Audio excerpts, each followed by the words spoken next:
This is the gyroscope test for the flight controller. This test verifies the SPI communication between the gyroscope and X mega is active. It also tests that the gyroscope is accurately detecting the angular acceleration. It does this by representing the angular acceleration onto the status LEDs. Step 1. Power the 3.3 volt channel of the flight controller.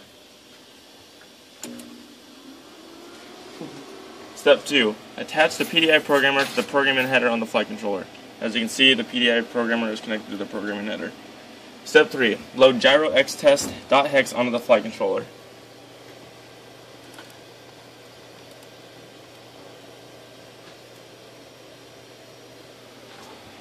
Step 4. Rotate the board clockwise around the X-axis.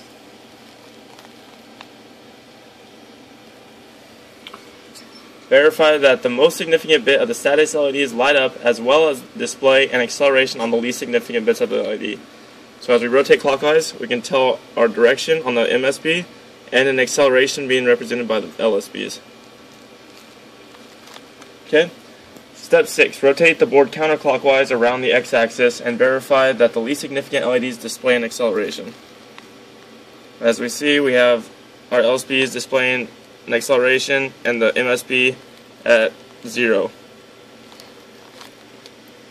Okay, so step 8 is load gyro Y test.hex on the flight controller.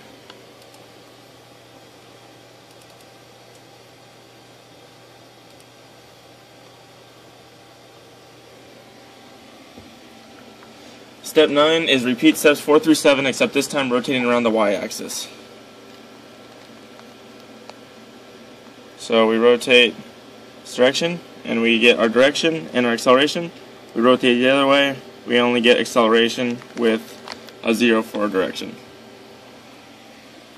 Okay, step 10 is load gyro Z test.hex onto the flight controller.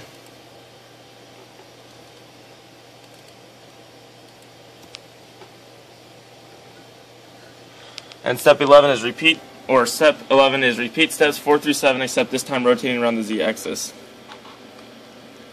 As you can see, we have just acceleration, and now we have going clockwise, we have our direction and an acceleration.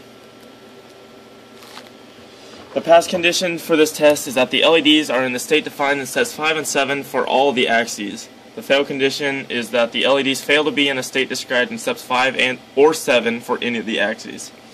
As we can see from this video, this test is a pass.